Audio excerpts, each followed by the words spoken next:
Imagine waking up every day wanting to enjoy you guys' perfect cup of coffee. The satisfying aroma can quickly be taken away if you guys knew exactly what was inside. Today I'm going to be talking to you about the United States Food and Drug Administration and how they allow certain amounts of insects and bugs and animal parts to be in our everyday foods that we use. This to them is known as a natural or unavoidable defects in food since they pose no harm to our health. I'm sure there's at least one item in your kitchen that contains an insect that the FDA has approved. For example, the delicious cup of coffee that we all like to enjoy in the morning. The FDA says that the coffee beans can contain 10% or more of an insect infestation or 10% or more of mold. This is just one example that I'm using. Coffee beans, there's a lot more that's in our kitchen that the FDA approves to have different types of insects. The FDA Defect Levels Handbook states the insect infestation consists of the presence of any live or dead life cycles, insects in a host product, or evidence of their presence, or the establishment of an active breeding population. And that's in their food defect action levels. You can also find this on their website. It states a lot of different categories of different foods that have the insects and mold and information. It doesn't seem exposed enough, this information about the FDA approving the insects to be in our foods. Different things such as rodent hair or fly eggs are allowed. I'm going to take, for example, canned tomatoes. It's approved by the FDA that you can have 10 or more fly eggs per every 500 grams, or you can have 5 or more fly eggs and 1 maggot for every 500 grams. This is considered legal because it's a pre or post harvest, which happens when the farmers grow their vegetables. It's considered to be like a natural stage of their processing. To further educate you guys about what the FDA approves, I'm going to give you guys more information on what foods are allowed what. Personally, I've never been too grossed out by insects, but when I think about them being consumed on an everyday basis, it kind of grosses me out. So firstly, what is natural? The FDA defines the word natural as natural rodent contaminants that has little, if any, impact on natural or unavoidable defects in foods. So in May of 2016, Anna Hannah O'Connor, who was a New York Times reporter, wrote about the response that the FDA had in terms of the term natural. So according to them, they stated natural means nothing artificial or synthetic, such as color additives or anything that's been added to a food that cannot normally be expected to contain it. So there's no harm done to our health by allowing these natural defects in our foods that the FDA continues to follow their guidelines of the quantity of defects.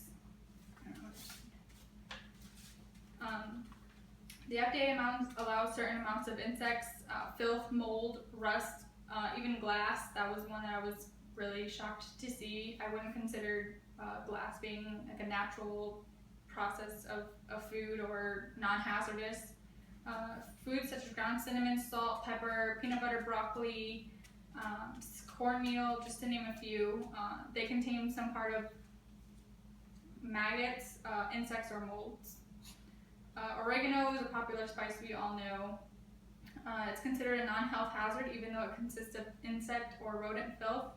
An average of 1,250 or more insect fragments per 10 grams, or an average of 5 or more rodent hairs per 10 grams may be in ground oregano. I think this is a little bit off because I like to put flavors in my soup and not rodent hairs in my soup. So Sarah G. Miller touches base on this particular topic with oregano.